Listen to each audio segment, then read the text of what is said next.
आप देखो, हमारे एक परिवार में एक रिश्तेदार हैं जो अक्सर बीमार रहा करते हैं और डॉक्टर के पास जाते हैं। डॉक्टर से बहुत अच्छा से दिखाते हैं, डॉक्टर इंस्ट्रक्शन देता है, डूज और डोंट्स के बारे में भी बताता है और पेटी पर दवा खरीद के आते हैं। बहुत अच्छे से सुंदर से बॉक्स में दवा रखते हैं और अपने दोस्त साथी हित नाता परिवार रिश्तेदारों से अपने बीमारी के बारे में डिस्कस करते हैं, उनसे भी सलाह मशवरा लेते हैं। नेट पे भी बहुत सारी इन्फॉर्मेशन सर्च करते हैं और उसके बाद वो अपना डॉक्टर खुद बन जाते हैं, वैद्य चिकित्सक खुद बन जाते हैं और जो सारी दवा है ना अपने मन से खाना शुरू करते हैं। वो ये भूल ही जाते हैं कि डॉक्टर ने हमें क्या डूज और डोंट्स क्या इंस्ट्रक्शन बताया है।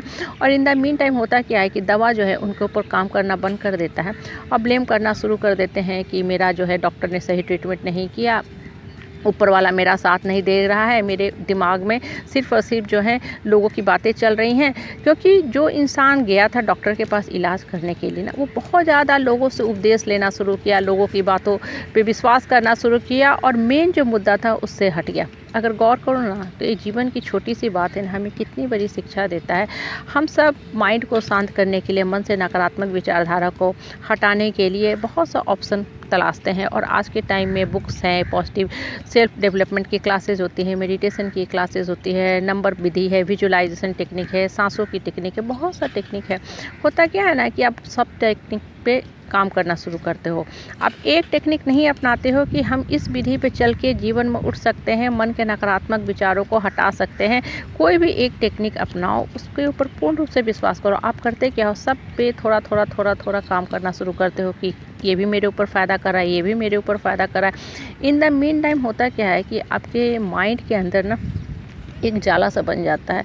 वो जाला जो होता है ना, आप उसमें फंस के रह जाते हो और आपको समझ में नहीं आता है कि हम जो शुरू किए थे ये टेक्निक, मेडिटेशन, चैंटिंग, पूजा पाठ, नंबर मेथड, ये हम किस लिए किए थे। आप खुद ही कंफ्यूज हो जाते हैं और उसके बाद आप छोड़ देते हो कि ये सारी टेक्निक बेकार है, मेरे भाग में सिर्फ दुख ही दुख लिखा हुआ है, हमारे ऊपर ये काम करने वाला नहीं है। लोगों को शायद फ़ायदा करता होगा, हमें तो कोई फ़ायदा नहीं होगा। होता क्या है ना कि जब बहुत सा विधि विधान आप अपनाओगे ना तो वास्तव में माइंड कन्फ्यूज हो जाएगा। आप देखो, कहीं जाते हो, कहीं XYZ आपको जगह जाना है, बहुत से लोगों से आप पूछते हो कहाँ जाएँ, कैसे जाएँ, किधर से क्या करें।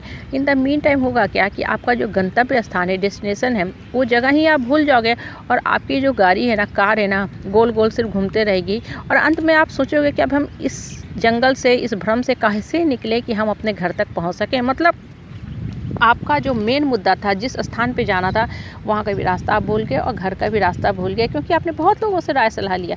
देखो, लाइफ में ना राय सलाह लेना चाहिए, विचार करना चाहिए, लोगों से भी बातें पूछनी चाहिए, लेकिन सबसे ऊपर अपने ऊपर विश्वास करना चाहिए, ऊपर वाला से बात करना चाहिए। क्योंकि होता क्या है, जिस समाज परिवार परिवेश में आप रहते हो ना, अलग अलग प्रवृत्ति के लोग होते हैं और जितना ज़्यादा लोगों आप एडवाइस लोगे, लोगों के विचार पे चलना शुरू करोगे ना, आपका माइंड क्या होगा ना, कभी भी सही निष्कर्ष पे नहीं पहुंचे पाएगा और इन द मीन टाइम सिर्फ और सिर्फ आप एक कन्फ्यूजन के बॉक्स बन के रह जाओगे। आपका माइंड जो है हमेशा एक डाउटफुल थॉट्स क्रिएट करता रहेगा।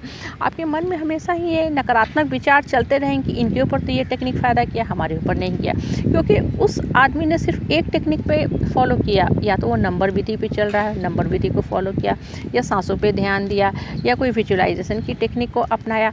बच्चा भी देखो, जब किताब पढ़ता है ना, अगर सारी किताबें लेके बैठे ना तो किसी भी निष्कर्ष तक नहीं पहुंच पाएगा, उसका पढ़ने का सारा समय बर्बाद हो जाएगा। सिर्फ वो बुक की पेज ही पेज पलटता रहेगा, थोड़ा इस बुक से पढ़ा, थोड़ा उस बुक से पढ़ा। इन द मीन टाइम उसका माइंड स्टेबल नहीं हो पाएगा, उसको ये समझ ही नहीं पाएगा कि किस कंटेंट को हमको अपने माइंड में कंटेंट करके लेके चलना है। उसका सारा जो समय है ना वेस्ट हो जाएगा किस चीज़ में, सिर्फ पेज पलटने में, बुक को खोलने में और जमा करने में। देखो, कोई भी विधि विधान अपनाते हो ना, उस विधि विधान का सिर्फ और सिर्फ एक ही पर्पस होता है, मन से नकारात्मक विचार को हटाना।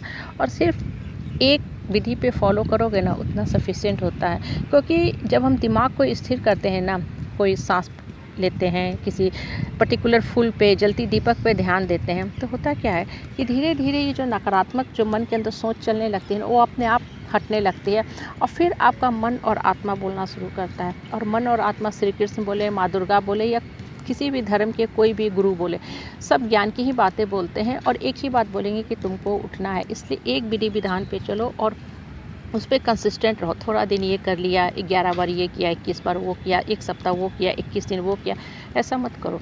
जितना ज़्यादा विधि विधान अपनाओगे ना, माइंड को आप कंफ्यूज करते जाओगे और आपको खुद ही नहीं पता चलेगा कि मेरा जीवन का लक्ष्य क्या है। इसलिए सिर्फ ऊपर वाला पे विश्वास किया करो, मन को शांत रख के जो भी टेक्निक अपनाते हो उसको कंसिस्टेंटली फॉलो करो।